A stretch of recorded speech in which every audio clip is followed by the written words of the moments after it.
साथी त्यागी जी, महामंत्री Mishra ji, division secretary सारे और डिवीजन प्रेसिडेंट, सेंटर ऑफिस में दूर दूर से आए हुए मेरे साथी जो श्रीनगर से भी आए हुए हैं, वहाँ से लेकर बनारस तक सारे लोग यहाँ पर आए हुए हैं। मैं समझता हूँ जो यहाँ पर आभार प्रकट करने के लिए जो इलेक्शन हुए हैं, इलेक्शनों में हमें बढ़ चढ़कर आगे अगले इलेक्शनों की तैयारी करनी होगी। जो इलेक्शन हुए वो इलेक्शन नहीं थे, एक युद्ध था, सच का और झूठ का युद्ध था। एक तरफ झूठ खड़ा था, एक तरफ सच था, और सच की जीत हुई है, बहुत बड़े मार्जिन में जीत हुई है। 1% से वो रह गई। हमें मलाल है, हमें खुशी अपनी कम है, उनका मलाल ज्यादा है जो 1% उनको आ गया। जेकर हम लोगों ने थोड़ी थोड़ी मेहनत की होती सब ने, तो हो सकता वो 1% ना आते तो आज वो बातें ना कर सकते जो बातें कर रहे हैं लोग। जेकर यूपीएस का संजीव, ये तुम लोग सब थोड़ा सब लोग आके बैठ जाओ थोड़ा, अभी प्रस्ताव हो जाए, उसके बाद में मैं एक एक डिवीजन को बुलाऊंगा, वो लोग जाके खाना खा के आ जाएंगे। ये लोगों के तो जगाधरी वाले साथी भी जा रहे हैं, ये कृपा करके बैठ जाइए। साथी प्रस्ताव पेश कर रहे हैं और आप जा रहे हैं, अच्छी बात नहीं है, प्लीज बैठ जाइए।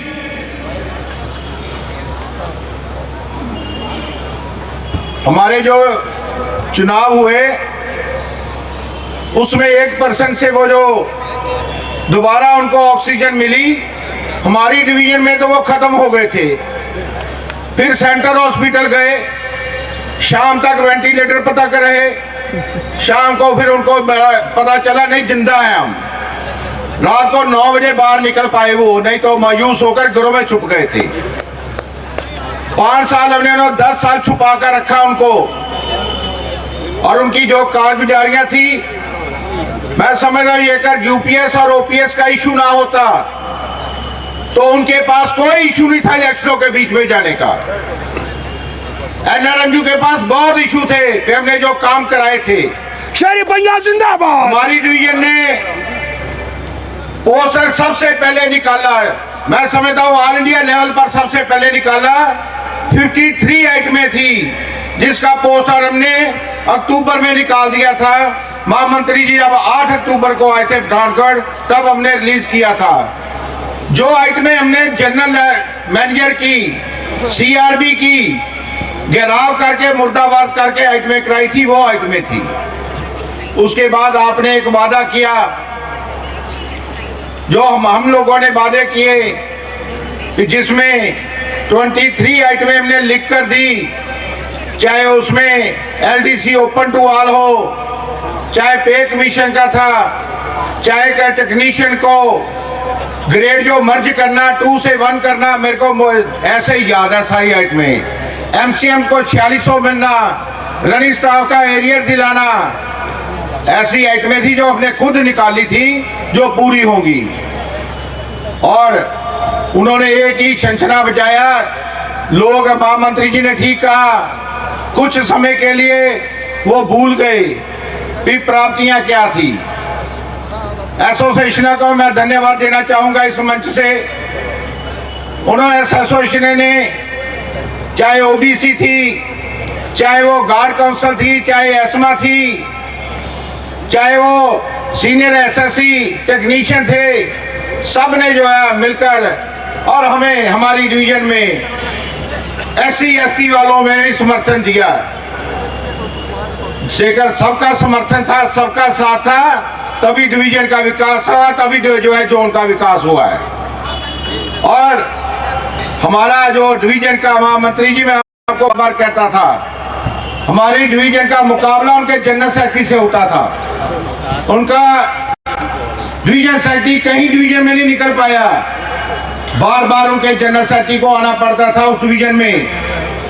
तो आया, फिर जुलूस निकलवा कर गया। हमने जहां वो जनरल सेक्रेटरी मीटिंग करता था, हमारी वहाँ की ब्रांच मीटिंग करती थी।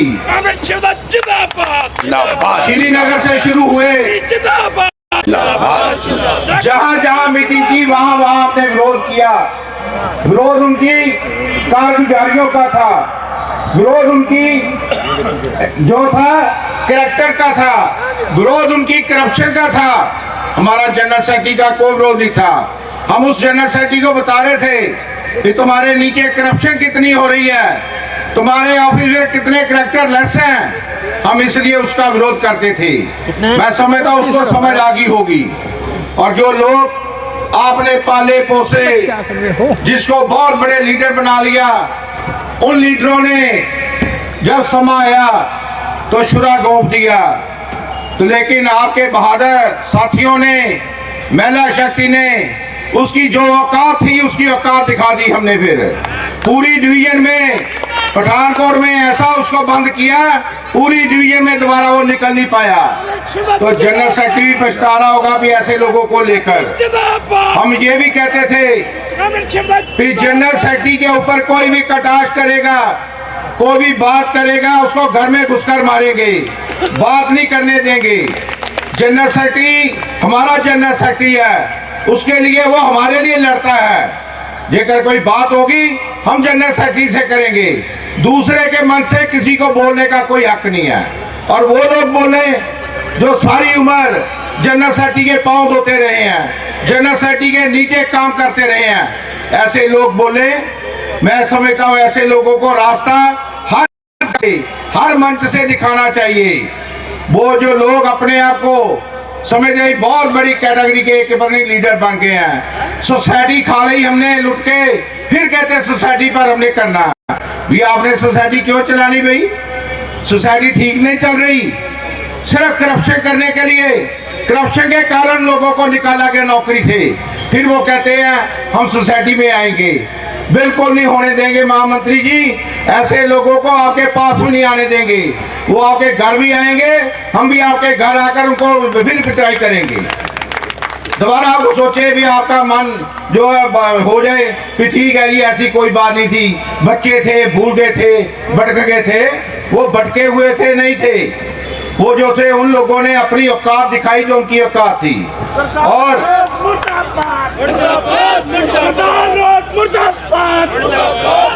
मैं महामंत्री जी 2 दिन मेरी डिमांड भी है, जेकर हमारी डिवीजन वहाँ पर 1 नंबर आई। मैं समझता हूँ आपका सब लोगों का सहयोग भी था और हमारा एक साथी का संघर्ष था डिवीजन का। हमने आज कैटेगरी की वहाँ पर सारी, कोई कैटेगरी ऐसी नहीं थी जिसकी हमने वहाँ कॉन्फ्रेंसें नहीं की। ऑल कैटेगरी की कॉन्फ्रेंसें की, मूवमेंट जो है नीचे बनाकर रखी, जिसका रिजल्ट जो आया, जो रिजल्ट हम समझते हैं ठीक आया है, लेकिन फिर भी उसको आगे और ठीक करने के लिए, क्योंकि मैं समझता हूँ 5 साल के बाद एक इलेक्शन खत्म हुए 12 तारीख को, 13 से दोबारा इलेक्शन शुरू हो गए हैं। उन 5 सालों से दिन कम हो गए हैं, ऐसा हमें सोचकर चलना चाहिए। और वो जो लोग, मैं फिर कहूंगा आपको महामंत्री जी, जो लोग सुबह कहीं होते हैं शाम को कहीं होते हैं, उन लोगों पर भरोसा नहीं करना। उन लोगों को जिस भी लेवल का है, नीचे डेलीगेट से लेकर डिवीजन सेक्रेटरी तक, ऊपर जो है सेंटर तक, जिन्होंने इलेक्शनों में काम नहीं किया, जिन्होंने गद्दारी की, आपको भी मालूम है अभी भी गद्दार कुछ लोग हैं जिन्होंने काम नहीं किया। मैं तो समझता हूँ बीच में रहकर काम भी नहीं करना, वो भी गद्दारी है जो संस्था के साथ है। जेकर कोई काम नहीं कर सकता तो उसको पद छोड़ देना चाहिए, बिल्कुल छोड़ देना चाहिए। लेकिन जो कोई सोचे कि दूसरे को मैं गिराकर खुद बन जाऊं करप्शन के लिए, वो भी हमें मंजूर नहीं है। और हमारे बीच में मैं समझता हूँ पहली दफा है, मैं तो बहुत खुश हुआ हूँ आज की इस जिसमें कोई पॉलिटिकल लीडर नहीं है, क्योंकि नहीं तो सारा साल हम पॉलिटिकल लीडरों को गालियां निकालते हैं और वहां पर आकर फिर मंच पर हम उनको सम्मानित करते थे। पता नहीं बुलाना ले ये 3 बजे, मैं तो समझता हूँ अभी तक तो नहीं है, लेकिन उसमें है भी कोई नहीं, एजेंडे में भी कोई नहीं बुलाया गया। तो मैं समझता हूँ ये दूरी बनाकर रखनी चाहिए हमें। हमारा कोई पॉलिटिकल लीडर के साथ हमारा कोई कंसर्न नहीं है, हम सिर्फ मजदूरों के ऊपर विश्वास करते हैं। उन्होंने देख लिया, जिनके पॉलिटिकल लीडर थे उन्होंने, हमारे वहां पर बिट्टू है, रेल मिनिस्टर है, जलंधर में प्रचार के लिए गया, रेल मिनिस्टर घूम रहे हैं, तो तब भी क्या कर लिया मिनिस्ट्री लेवल ने। करना तो वही है जो लोगों ने करना है। तो हमारी दूरी जो पीछे हम लोगों ने, मैं समझता हूँ थोड़ी बहुत कमजोरी भी थी, उसको भी हम ठीक कर लेंगे। और हमारे श्रीनगर जो है, पता नहीं डिवीजन बनेगी या नहीं बनेगी, ये तो भविष्य में है, लेकिन वहां से बारामूला से लेकर श्रीनगर से सारे साथी जिस मौसम में काम कर रहे हैं, उन मौसम में उनके लिए स्पेशल पैकेज होना चाहिए।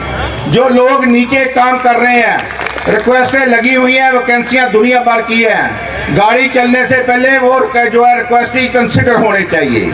जो लोग ऊपर से नीचे आना चाहते हैं, जो काम करना चाहते हैं, क्योंकि ये हेडक्वार्टर लेवल की बातें हैं। मैं इसलिए कह रहा हूँ महामंत्री जी, ये हेडक्वार्टर के फैसले जो होंगे, हम नीचे जो है उनको इम्प्लीमेंट करेंगे।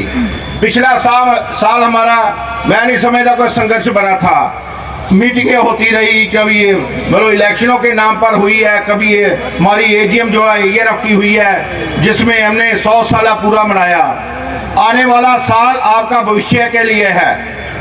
2 भविष्य आपके जुड़े हुए हैं उसके साथ। एक तो आपका 8 पे कमीशन जो आना है, उसके लिए लड़ाई लड़नी पड़ेगी, जेकर नहीं आएगा उसके साथ भविष्य बने हुए हैं। चाहे कोई रिटायर होने वाला है, चाहे कोई सर्विस करने वाला है, जेकर पे कमीशन आता है तो रिटायरमेंट वालों को भी उसका बेनिफिट होता है, जो रिटायर हो गए होते हैं उनको भी उसका बेनिफिट होता है। और दूसरा, यूपीएस का भी फैसला हो रहा, अभी नोटिफिकेशन नहीं आई, वो जो नोटिफिकेशन आएगी संघर्ष उसके बाद बनेगा।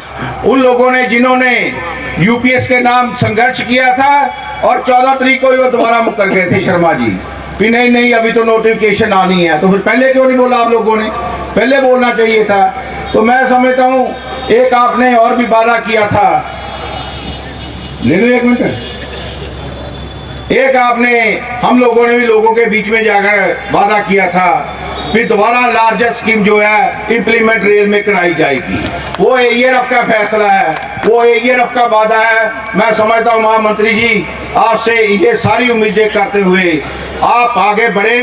सारे साथी कहते हैं आगे बढ़ो, हम आपके साथ हैं, हमारी डिवीजन बिल्कुल आपके साथ है, आप आगे बढ़े, लेकिन उन शक्तियों को बिल्कुल